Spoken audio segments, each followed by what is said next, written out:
This week on the Small Church Media Podcast, we are starting a brand new series here on the podcast all around branding for churches. We're going to be talking about what is branding, it doesn't matter, what your church logo tells about your church, branding versus marketing, what's the difference, what's a house of brands versus a branded house, and how to bring your brand into every aspect of the church. I'm planning on this thing being a 5-week series, but we first got to talk about our sponsor, #.church. Last week, we had a great conversation with Bobby King of #.church for their version 2.0 release that they just did. #.church used to be primarily just a church media service-based provider. However, they are now transitioning to being the one-stop shop for all things church-related, whether it's media, whether it's tech, whether it's volunteers or church-based articles or resources or anything like that. They are becoming the one-stop shop primarily for small churches and how to do better while learning from other churches. So make sure you click the link on our show notes or go to smallchurch.media/#church. That's smallchurch.media/#church. Well, today we're starting this new series with a conversation around what is branding and does it matter. Let's get it.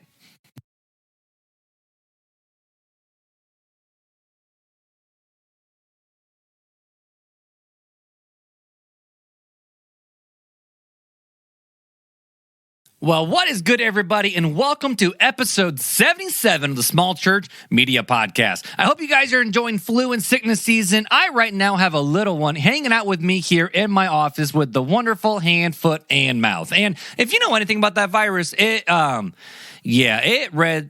spreads and runs rampant, whoever gets near it. So out of the 7 kids we have, we're trying to keep this one quarantined from everybody else so that way everyone else in the household stays healthy. And the biggest reason why we want to make sure everyone stays healthy in the household, which this is a big announcement for the Small Church Media Podcast, so don't miss this. But my wife and I are actually expecting Hyde baby number 8 here at the end of February. So on February 28th, we're actually going to go down to the Children's Hospital here in Indiana to be induced because our son, we found out, has some congenital heart defects. And we're going to be having to live down in Indianapolis for quite a while. And the road to recovery is going to be a potentially long and hard one for our little guy with various open heart surgeries and stents put in and different types of medication and back and forth to specialists a lot. And so our family, if you know anything about our family, well, we just don't do normal. That's just not what we do. So needless to say, I have a big announcement for the Small Church Media Podcast, and that's this. Basically, I don't know when I'm going to be able to come back and do the show week in and week out. So the show's actually going to be put on hiatus for a little bit, just so that way I can make sure the family's taken care of, my wife is taken care of, our newborn's taken care of, and all the actual work that pays the bills gets taken care of as well. So I don't know, to be honest with you, when the Small Church Media Podcast is going to come back out and release more episodes, or if it's going to, but I can guarantee you and promise you this, all right? The audio library is not going anywhere. So you can always go back and listen to other episodes. The free resource library is not going to go down anytime soon. And if I come across something that I think would be really, really great for you guys to know as small churches, I'll either jump back here on the pod or make sure you sign up to our email newsletter. And you sign up for our email newsletter by simply purchasing something from our free resource library. Yes, I use the word purchase and free. So if you're not at all familiar with the free resource library, it's set up like an e-commerce store where you can have an account. So that way you can view your old orders and re-download files if you lose them or anything like that. But it also connects you to our email list. So in that meantime, when I just, honest to goodness, I don't know what's going to happen here with the family or with life or what it's going to look like, I figured it was just best to take off what I can take off to make sure I take care of my first ministry, and that's my family. So I'm going to make sure we have good content all the way through the end of the month here, end of February. But going into March, April, May, we're going to be putting a massive pause to the Small Church Media Podcast. But I want to make sure I provide you with some amazing content before I let you guys go. And one thing that we have not talked about here on the Small Church Media Podcast, Also, if you're, marking down how many times I have said small church media podcast, that's a filler word here on the podcast. I think you're up to like 7 now. But either way, the one area we have not talked about here on the podcast is branding for your church. Now, if you pick up any sort of marketing book or communications book, whether it's in the secular world or in the church communications world, you're often going to find a chapter near the beginning or the very beginning all about your brand. And here's the reason why, okay? Your brand is the image customers have about your business, okay? It's your company's image on what you tell people you are all about, who you're going to be, and how you're going to serve them. In fact, it also lets people know how you stand out from, this is in the business world, okay? Their branding is what makes you different from your competitors, how you stand out, and why they should work with you. So with the idea of bringing it into the church space, the idea is more around the idea of who is your church visually and verbally? What is your church all about? How do you back up what you have to say? And then going out of there, what are people saying about your church? Now, with churches, the idea of quote unquote branding is often met with a massive resistance. And I've actually had to deal with that resistance with our own elder board as well. Because as you all know, we're not trying to sell a product. We're not trying to be a business. We're not trying to make our millions into 7 millions. We're just trying to serve people. And because, branding is designed to sell and churches aren't selling, so many people instantly just slam on the brakes and say, nope, we're not an organization. We're not an institution. We're the living, breathing body of Jesus Christ. So branding just needs to go away. And also, we're not competing with the other churches in our area, so why do we need to even care about branding? Because branding is supposed to make you look visually appealing and be attractive, and churches aren't supposed to care about the outward appearance, but they should care about only the heart, right? Or is that actually a bad mindset to have with your church brand? Because here's the deal with your church's brand, okay? As you are wanting to introduce people to your church family, to your church culture, and ultimately introduce people to Jesus, people on the outside already are paying attention to what your church is doing. They're already paying attention to what your building looks like, what your logo looks like, if you even have a logo. Is it outdated? Is it not? What does your church sign look like? What type of offerings do you do? Are you already involved with the community, or are you kind of more of a gated area where the only way you can have fellowship is if you are one of us? So you might be sitting there thinking, you know what, Mark, we don't really care about our brand or what we're about or having our logos custom built and designed, all these different things, because we're not trying to be the next PepsiCo or Starbucks where if they see our logo, they instantly recognize us, and that's super cool. We're just trying to love the people in our area. But the problem is people in your area already have an opinion about your church, which is a big part of your brand. People in your community already visually know about your church and have already judged you based on how you look, both with your sign, your logo, and online. And in fact, if people are at all looking for things in their life of how you as your church can help their family, and you're not speaking into that saying, here's what we do for you, they're going to go to somewhere else where a church is actually using their language to speak into their problems to talk about what are the solutions for their life. Now, we know what the solutions are and what we can do as churches. However, again, on the outside looking in, we need to make sure that we put our best foot forward, call a spade, and give ourselves the best chance for people to not just throw us by the wayside, to disregard us, and just to know that we really do care about them. So today, we're going to talk about a brand and what's included in a brand and some takeaways coming out of that from this conversation. Now, again, this is a 50,000-foot view conversation. We're going to get into the weeds in the subsequent weeks, but today, we're going to kind of do the overarching idea of what makes up your church brand, how that applies to the church, and some easy, honest, practical takeaways from this episode. So, here are the 3 different things that make up a brand, okay? This counts for businesses, this counts for organizations, and this counts for churches and even schools as well. So here's the 3 different areas that make up your brand, okay? Number 1 is your visuals.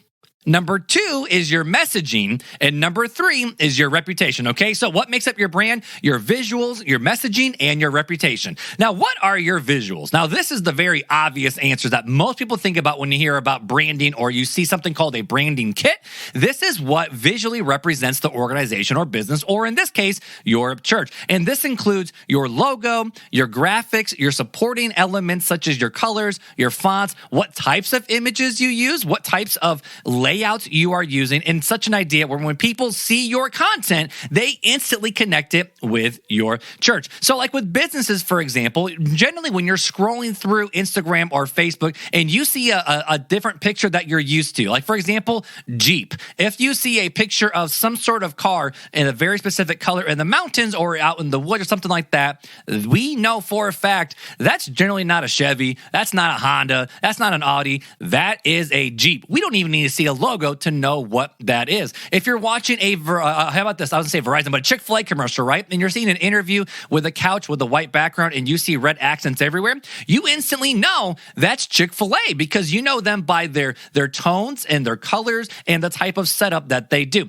Now, granted, you as a church are not trying to have this brand where when people see you on Instagram or Facebook or see you down the street, they instantly connect you with your church because of just you have that strong of a branding presence. However, your brand for your church actually does matter. When people come across your church, they're generally first going to see your church logo, whether it's on your building, your sign, online, social media, or hey, even on somebody's shirt. And if your logo is out of date and it looks like 20, 30, 40 years old, people may think your church is out of date. Or if you have an extremely trendy logo, but you're a traditional church, people are going to be very confused. Or if you have a very traditional logo and very business, white-collar looking thing, but you're a bunch of millennials and Gen Zs who has a DJ up on stage, you're given the wrong impression of what your brand is all about. So your church's brand is so much more than just a logo. However, your church's logo is extremely, extremely important. And in future episodes, we're going to talk specifically about your logo and maybe some things you can do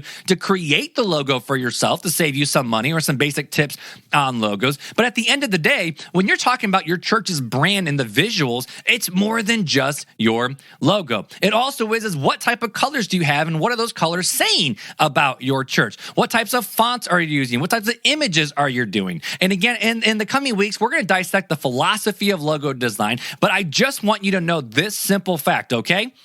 Your church's logo, color, and fonts actually do matter. It's not just all of your branding. However, it's the face of your brand when people first interact with your church. Now, the second thing that makes up your brand outside of your visuals is your messaging.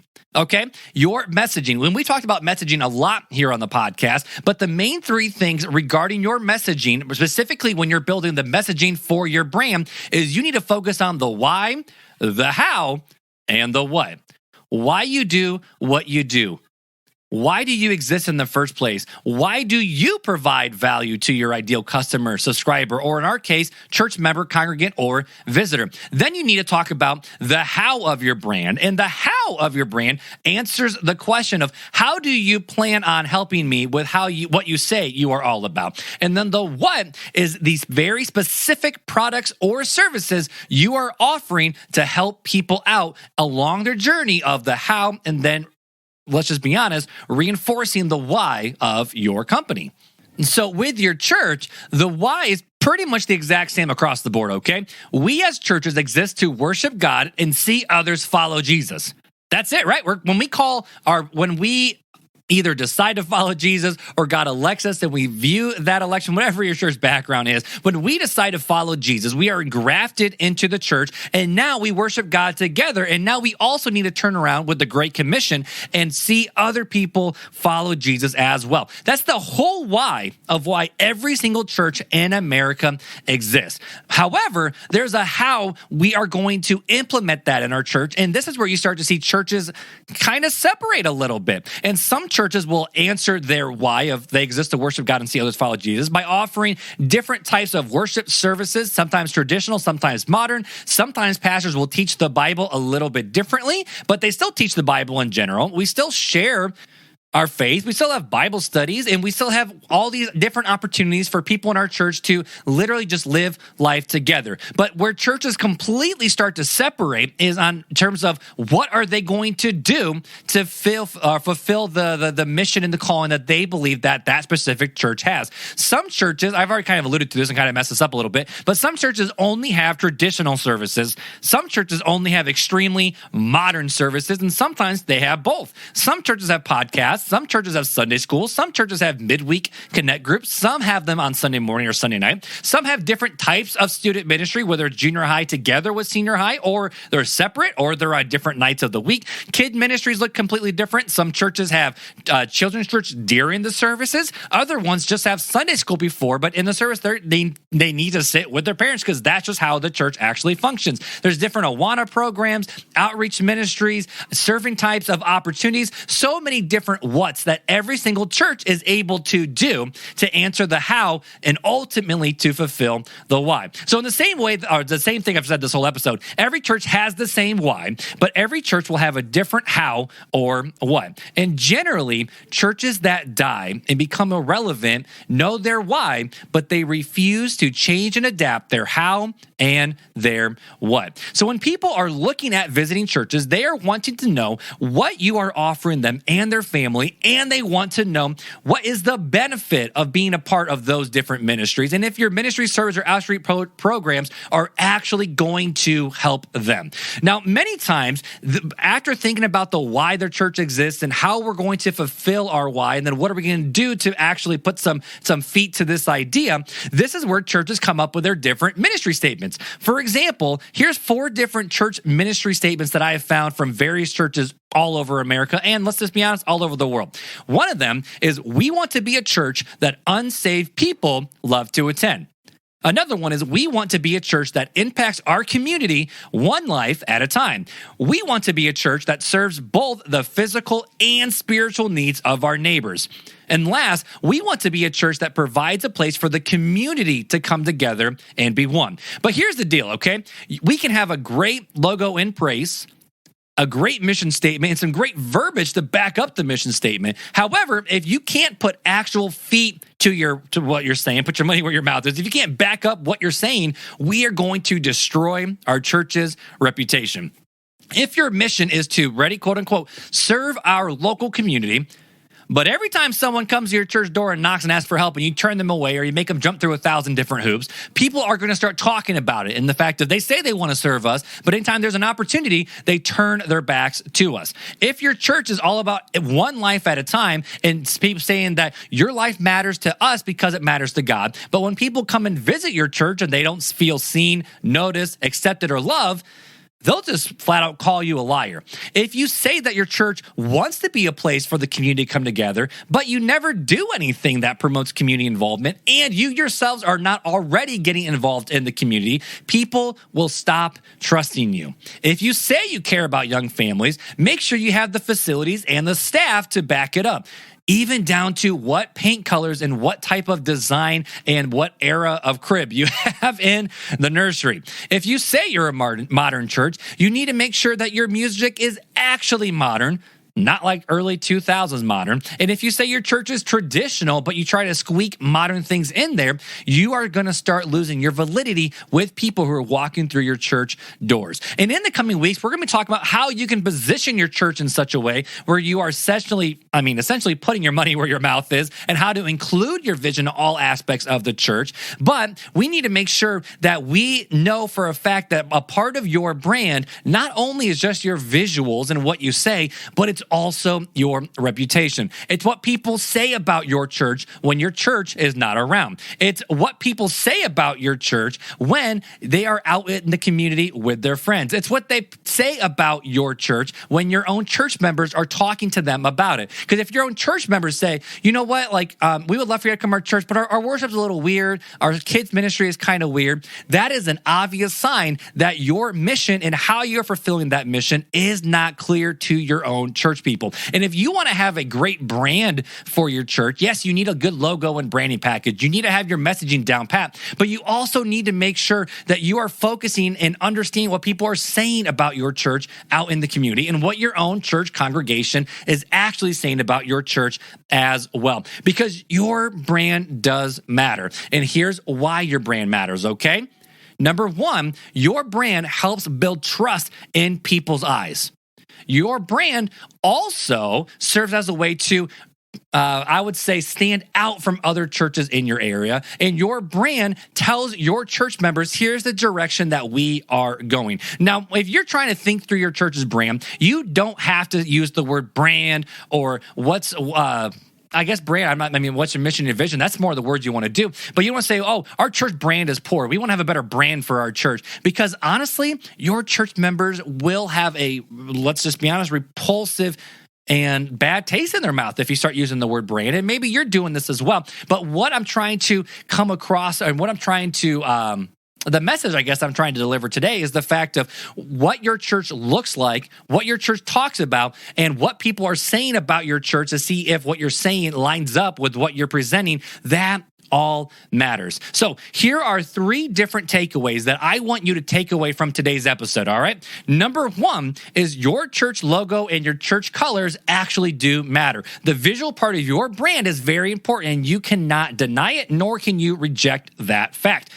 Number 2, if you say your church is about something, you need to both provide ways to speak into how and have what we call the social proof to back up what you say. So if you say, hey, we love young children and families, but when someone comes to your church and they see no young children and families, that might be a problem. Or if you're saying, hey, we are all about young families, and you're asking young families who are in your church, what can we do to better serve you? Can you go on Facebook, go on Google Review, and just leave a review about this? Because we want people to know that we actually do what we say we want to do. You can be sure that you are providing a great, what we call, again, social proof to people who are on the outside looking in. So that way they hear from other people that your church is doing amazing things. So when they step in, they're more likely to be able to look for those different things and trust you as they walk through your church doors.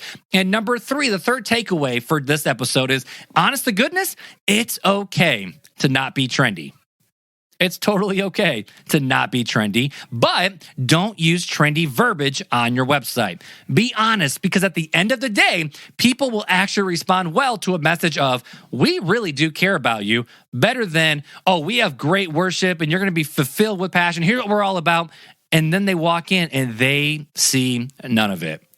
And maybe this will be a good example for you, and maybe not. I don't know. We're about to find out. But when we were rethinking through how we wanted to portray our messaging on our website back when I was on staff at Southside, we were looking at our worship service, right? And when we were developing our new here, our plan your visit page, whatever you want to call it, and we wanted to tell people exactly what they were going to expect when they walked into a Sunday morning worship service. So that way they had 0 surprises. And we, pretty much boiled down our services to 3 main parts. It was worship through singing, worship through giving, and then worship through teaching and responding. And music is one of those things where it divides so many different churches. But even as people are starting to, explore different churches, whether they have a church background new to the area and they're trying to figure out a church that kind of matches with their style of worship, or if someone's coming in and they're like, this just seems really traditional and fuddy-duddy, we wanted to make sure, and that's Well, I guess that is my words. We'll just keep rolling. But we wanted to make sure that we put our best foot forward when it came to how we presented what type of music we did for our church. And in the verbiage that we had, this is an exact quote of what we have. It says, we sing anywhere from 3 to 4 songs during the beginning of service so that way we can lift God's name high.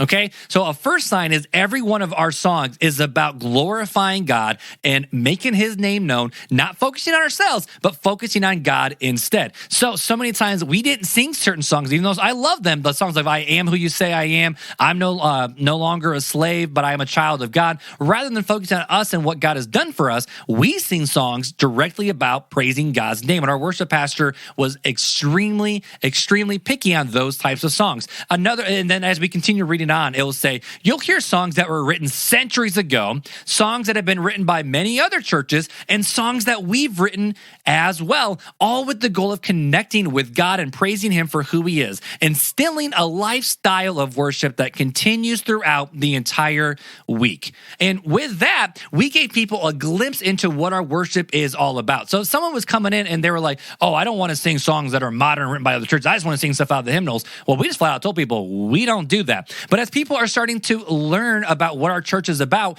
we say we're all about developing passionate followers of Jesus who honestly glorify and praise Him. And our music does that as well. So as you're thinking through what verbiage you have on your website, you got to make sure that you are speaking directly to the type of people you serve. And that's what this whole idea of branding is all about, is asking the question of who are we? Who are we trying to serve? How are we trying to help people? How are we coming alongside people? And what are we offering people to really prove what we say we are all about? And then as you start to develop this whole idea of what your church brand is, even though we don't like that word, you then are able to then, again, I know another bad word, market your church in such a way where you are speaking directly to the people who are looking for your church. Because when we are building our websites, we have to understand that it is a marketing tool to speak directly to the people that are coming to that website. And the sooner we change our mindset and understand of that's what the purpose of this website is, the sooner we will see people to start to trust us.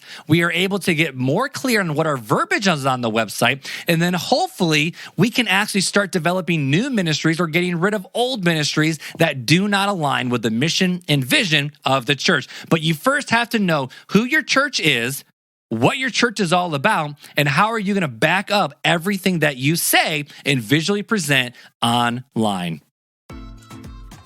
Well, guys, hopefully that was another good episode of the Small Church Media Podcast. I know I enjoy hanging out with you guys week in and week out, and I hope you enjoy it as well. And if you do, even though, like I said at the beginning of this episode, we're going to be having a big hiatus on the podcast, it would still be awesome if you could leave a rating and review anywhere you listen to podcasts or share this episode with another small church pastor friend. As we are going through this series for the branding for churches and all the different ideas, if you have a very specific question you want me to answer regarding logos or your verbiage or how to present this stuff online or from the platform or even just in the types of papers you hand out to your own church members, please email me at hello@smallchurch.media, because I want to make sure I answer your questions and not you guys just come to hear what I have to say and I never answer a question that you have. So if you have a question, please email it at hello@smallchurch.media. It was another great week hanging out with you guys here in the Small Church Media Podcast, but come back next week, same time, same place, and we'll continue this conversation